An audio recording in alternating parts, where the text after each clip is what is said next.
Bismillahirrahmanirrahim. Assalamualaikum warahmatullahi wabarakatuh. Selamat pagi anak-anak yang cerdas, soleh dan solehah. Bagaimana kabarnya hari ini? Sehat?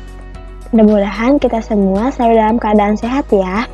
Nah, pembelajaran kali ini yaitu mengenai tema 5 pahlawanku, subtema 3 sikap kepahlawanan. Pembelajaran 1 dan 2. Baik, sebelumnya, apakah Anda sudah siap untuk belajar? Baik, kalau sudah siap, pastikan sebelum belajar kalian sudah mempersiapkan alat tulis dan diusahakan memakai pulpen hitam ya. Jika mengalami kesulitan, boleh meminta bantuan kepada orang tua.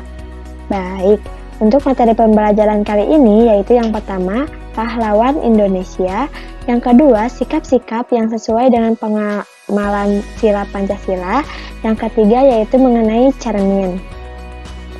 Baik, untuk materi yang pertama yaitu pahlawan Indonesia. Pahlawan adalah seorang yang berjuang untuk negara. Setiap negara mempunyai pahlawan nasional. Ia melakukan sesuatu yang berani dan membanggakan. Nah, Indonesia memiliki banyak pahlawan yang telah berjuang untuk kemerdekaan. Mereka berjuang mengangkat senjata untuk mengusir penjajah dari Indonesia. Kemerdekaan yang kita nikmati sekarang ini tidak terlepas dari perjuangan dan pengorbanan yang dilakukan oleh para pahlawan. Mereka bukan hanya mengorbankan harta, tetapi juga mereka mengorbankan jiwa dan raganya. Karena perjuangan mereka, kita dapat menikmati kebebasan dalam menentukan cita-cita, mendapatkan pendidikan, dan mengemukakan pendapat. Nah, berikut ini adalah pahlawan yang dimiliki bangsa Indonesia pada penjajahan. Yang pertama yaitu Cut Nyadin berasal dari Aceh. Yang kedua, Sisingamangaraja berasal dari Sumatera Utara. Yang ketiga, Dewi Sartika berasal dari Jawa Barat. Yang keempat, Pangeran Diponegoro berasal dari Yogyakarta.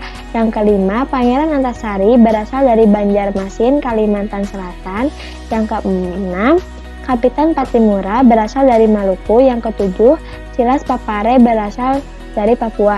Dan masih banyak lagi pahlawan nasional yang tidak dapat disebutkan di video ini. Nah, materi yang kedua yaitu sikap-sikap yang sesuai dengan pengamalan sila Pancasila.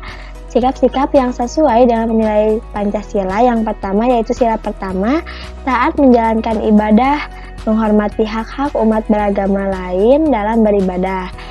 Yang kedua, sila yang kedua yaitu memiliki sikap tenggang rasa dan menghormati hak orang lain.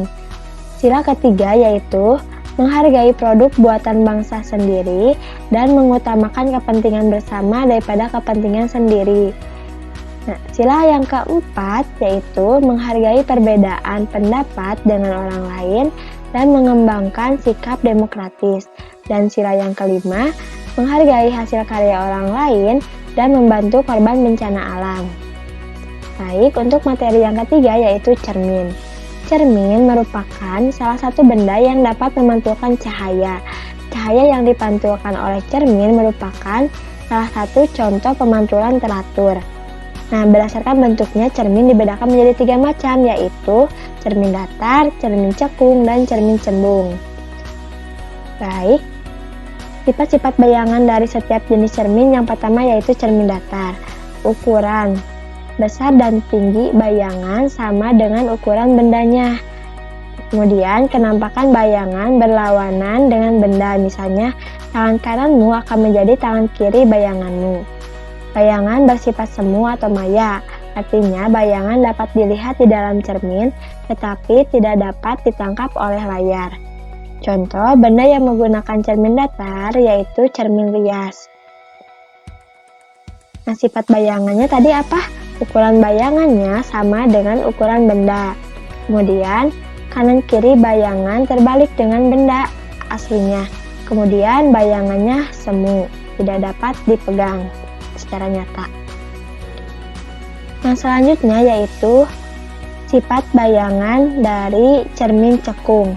Nah, jika benda berada dekat dengan cermin cekung, bayangan benda bersifat tegak, kemudian diperbesar, dan semu.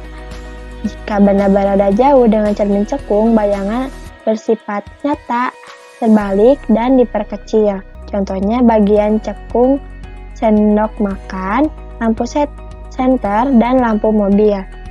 Nah, ini bagian dalam sendok. Kemudian ini bagian dalam lampu mobil dan bagian dalam lampu senter.